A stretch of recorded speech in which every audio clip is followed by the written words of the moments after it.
This month, we're talking about Swami Kriyanandaji. This coming week is an anniversary of his leaving the body, and we call it his Moksha Day, when he found divine freedom. And tonight, we just want to talk about a couple aspects of his legacy. When near the end of his life, he was asked by an interviewer, "What will be your legacy?" And this is a serious question. What do you want your legacy to be? Think about it. Think about your own life. What do you want to leave behind as a legacy? And not things or family or whatever, but just as an energy, as what you gave your life to during this lifetime. And so Swamiji answered, "The truth I've expressed in my books, the harmony that I've been able to create, because there really is harmony at Ananda.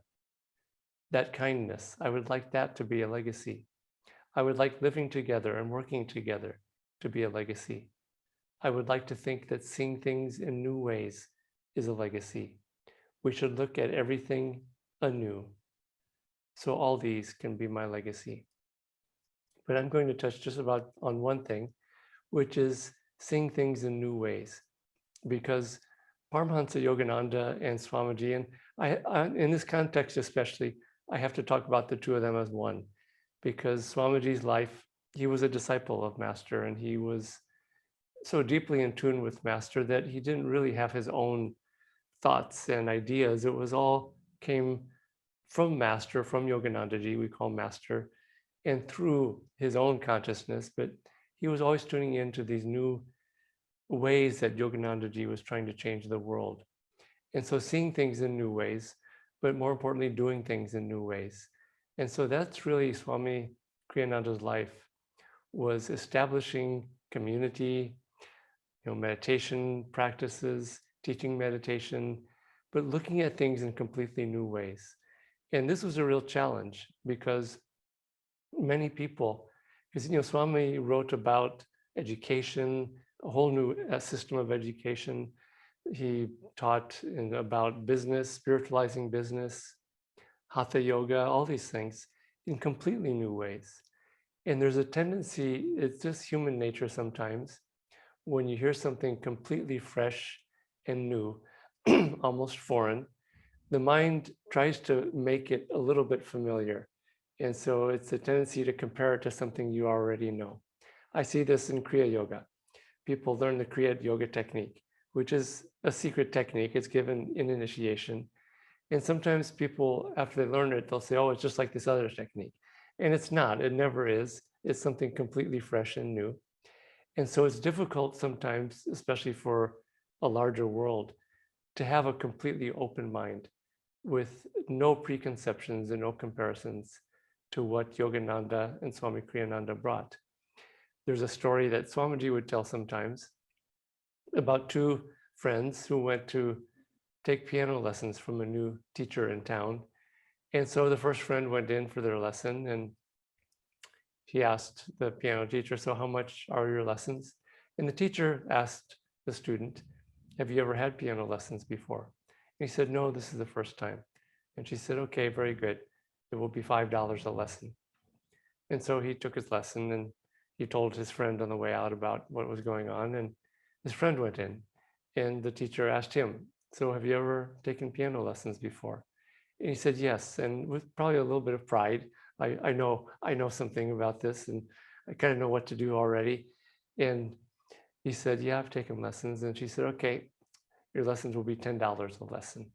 And he was shocked, like, why? Why are you charging me more than my friend? He's never played piano. And the teacher finally just said, "Because you have to pay extra, because I have to work harder to help you unlearn what you've learned in the past."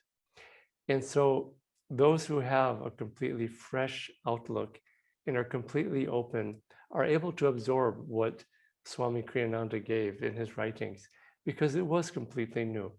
And this was a challenge. I think many times over the years at Ananda, those of us who have been excited about his writings and these new ideas have asked, why these should be so popular. Everyone should be buying this. This should be a bestseller, these things. Well, guess what? The reason why they weren't is because people aren't wanting something that completely turns their life around, even in a good way, because they're just, people try to hold on to what they've got, because again, it's familiar. Religion especially, people have been brought up in a religion and they tend to just hold on to it, and something new comes and they try to compare it to what they were brought up. Yeah, it's something like this, it's something like that, and yeah, I can fit it into my box of my religion that I was brought up in. I can fit this in that box, but it doesn't fit in that box. Yogananda said, he said that you are on the eve of a great spiritual awakening, a great change in the churches, and really a revolution in the churches. Yogananda bemoaned what he called churchianity. And Swamiji, part of what he came was to bring this completely new, I guess you could call it a religion, but it's really an approach to finding God and an approach to spirituality, because Yogananda wasn't trying to replace the Catholic Church with another church, his church, and he wasn't trying to replace Hinduism with a new religion, but it was based on the teachings of these great masters. And it's very interesting because Yogananda interpreted two great scriptures, the Christian Bible, and he also interpreted the Bhagavad Gita. And these two great holy scriptures, it's very interesting because Yogananda didn't interpret the religions. He went to the original source. And it really, and I think a lot of people who were brought up in some of these religions, it was a little bit upsetting because it was different and it was seemingly foreign. But this is an age of Dwapara Yuga. It's a new energy. All the old traditions, on some level, do have to step out of the way so this new energy can come in. Christ talked about it with his disciples, with trying to get them to be open and receptive. And he said, with most people, it's like putting new wine into old wineskins. The old skins have the essence and the remains of the old rotten wine that was in there, and you put new wine in there, it just gets rotten and spoiled very quickly. And for most people in this world, that's why Swami Kriyananda was not that popular. That's why Yogananda was not that popular. Their time will come, I think, in 50, 100, 300 years, when the world starts to catch up to what they brought now. But it will take some time. It takes generations of change and openness. Swami also often quoted a scientist who said that new scientific theories that are completely true and brilliant and proven, they really only get accepted when the old scientists die and just move out of the way and new fresh energy comes along. And so when we hear and study and read these teachings of Swami Kriyananda, Paramhansa Yogananda, try to see things in new ways, like a completely fresh slate, and be completely open. And just look at them with that open heart and open mind. And you will find that this is how we get the most from these teachings. And in all ways, really, I think we should go through life that way, looking at things afresh and anew, to look for new ways of approaching things in our lives, new ways of helping people, new ways of doing our business or family, all these things. So this has been a very, very important big picture aspect of the legacy of Swami Kriyananda. So Jamalji will share some more right now. Thanks, Devashiji. I heard Swami in a talk one time. He said in Italy, Swamiji founded communities in America and Italy, and we've got started here in India in one way or another. But in Italy, he was saying that I can hold up a rock there and say, Master, touch this rock. And suddenly all the Italians, oh, let me touch that rock. Wow, if only I could own that rock. And Swami then went on to say, what about the people that Master touched? Isn't that much more important than the physical things that Master touched? And so in talking about Swamiji's legacy, I see Swamiji in so many great souls that he touched their lives. And to me, this is really one of his, maybe the greatest legacy of all. I am also really touched by him saying, I want kindness to be my legacy, but I see that kindness living on in so many people that knew Swamiji and spent time with him, and even people who never met Swami in the body, but are taking up his teachings, studying them, wanting to understand who was Swamiji, and I see them manifesting kindness in their lives. To me, this is very important and it's very touching. Another legacy that I feel that Swamiji left is he really only wanted to be a good disciple. He said that the world has plenty of gurus and that he didn't really care for that he just wanted to be great in the eyes of his master.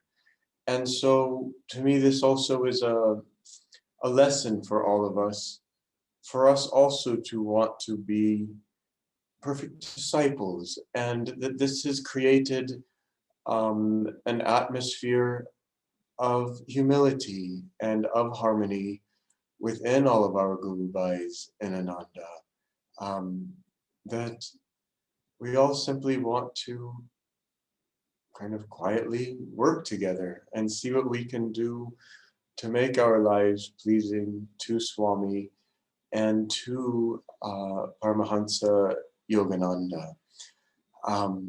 Swamiji, he really left so many gifts for all of us who will receive those gifts. Another gift that he left is a feeling that we too can make spiritual progress, that wherever we are in our present incarnation, that we can find God in this incarnation. Swamiji's life, he faced so many troubles and trials that might normally sink a normal human being. In fact, there was an astrologer, I believe she was from Germany, I could be wrong, somewhere in Europe, and she looked at his horoscope and would just say, I don't know how you can live with this horoscope. I mean, it's just terrible that most people with a horoscope like this would end up in jail or just have absolutely miserable lives. And Swamiji, he did have a lot of challenges, but he relied on Master's grace, on willpower, on determination, on Kriya, on every aspect that we can take of the spiritual path to overcome those challenges. And, you know, I have a friend, his name's Krishna Deep. He once asked Swami Kriyananda, you know, Swami, what should we do if we're having trouble with anger? Which is interesting because Krishna Deep's really not an angry kind of person. But anyways, he asked Swami. And so Swami said, I don't think I've ever been angry. I don't know how to answer this. And all of us in the room were flabbergasted that we just thought, never? You never once were angry in this entire incarnation?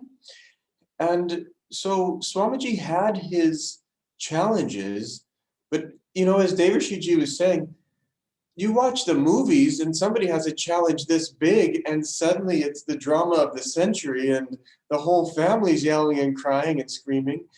And Swami had, you know, big challenges, but he would calmly deal with them. And in fact, it's that calm way of dealing with these challenges that really is the only way to deal with them. And so he showed us how to live. He showed us what it means to truly be human. You know, there's a saying where people say, well, I'm only human.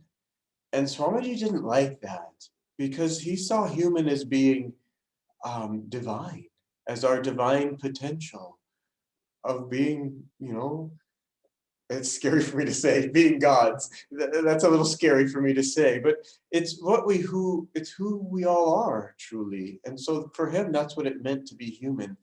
And I remember being with him and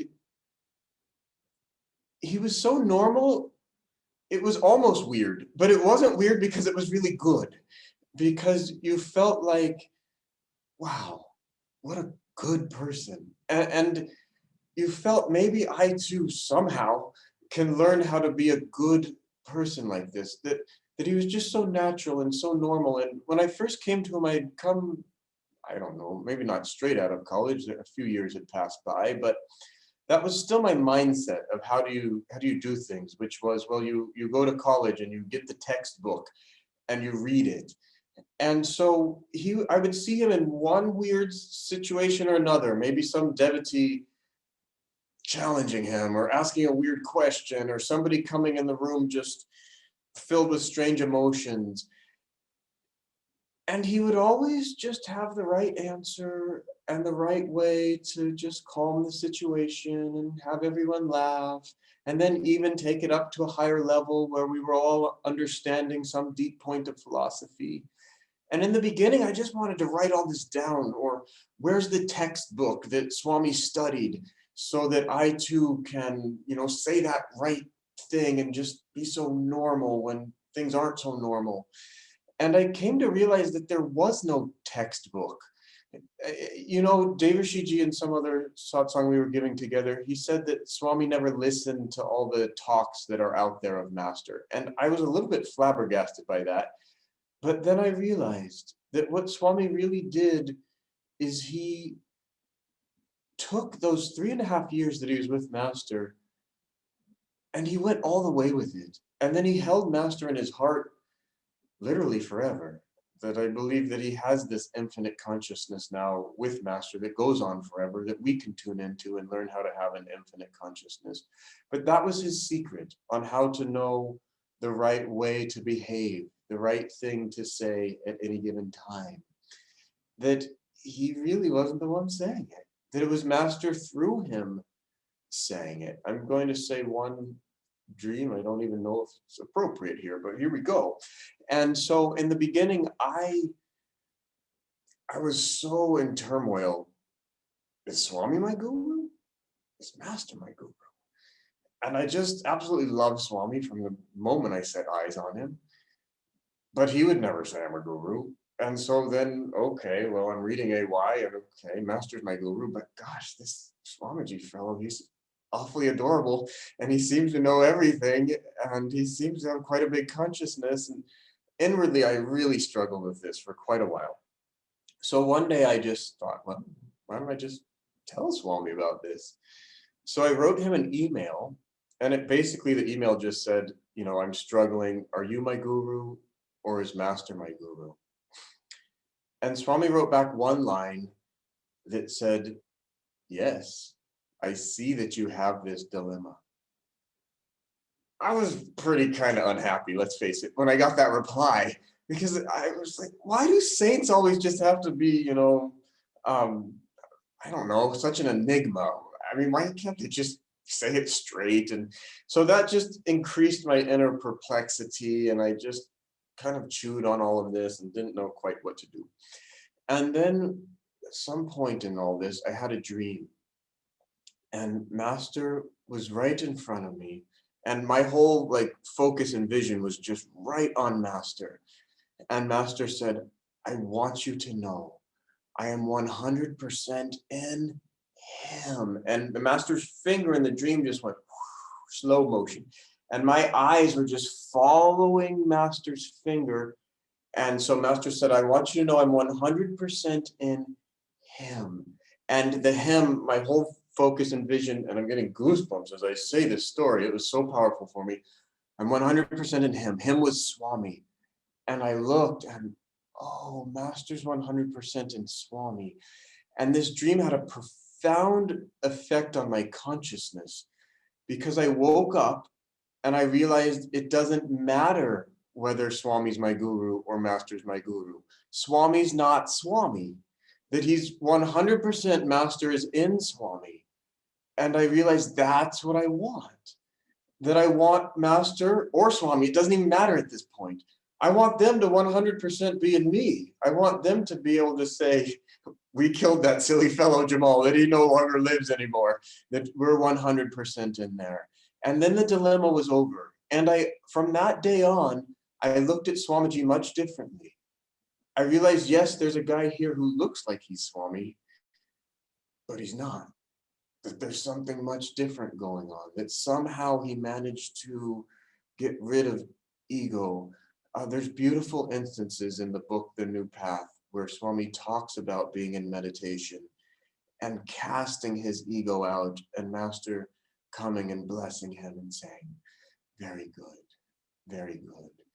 And so this to me is Swamiji's also his true legacy of his discipleship, and that he gave us this path, that he really showed us the way that we can also get rid of ego, that we can become true disciples, and we can become true human beings, that Master can say in each one of us that I'm very pleased with you. I want you to know that. So my time is up for the evening. This is a great topic, and I look forward to our next time together. I'll hand it back to Devrishiji. Thank you, Jamal. Yes, when Swamiji near the end of his life, he would say that he couldn't tell anymore where his own thoughts ended and where Yogananda's began because of that deep attunement that he had. And this is such a good way of looking at him, as just him and Yogananda as one. They were kind of like partners bringing these teachings into the world. And Yogananda commissioned Swamiji to do that part of implementing it, because one person couldn't do it. And it needed someone who at that time was young and who had a full lifetime ahead of him, which is so interesting because Swamiji came to Yogananda at a very young age. He was 21, 22, and he was near the very end of Yogananda's life for 3.5 years. And sometimes people think, oh, it would have been nice for him to have come a lot earlier. But again, Yogananda had to be 100% in that disciple for the next 65, 70 years of his life, of sharing these teachings and doing these new things in new ways. And that's such an important aspect of who Swamiji is and who Swamiji isn't, because he had a seemingly strong personality.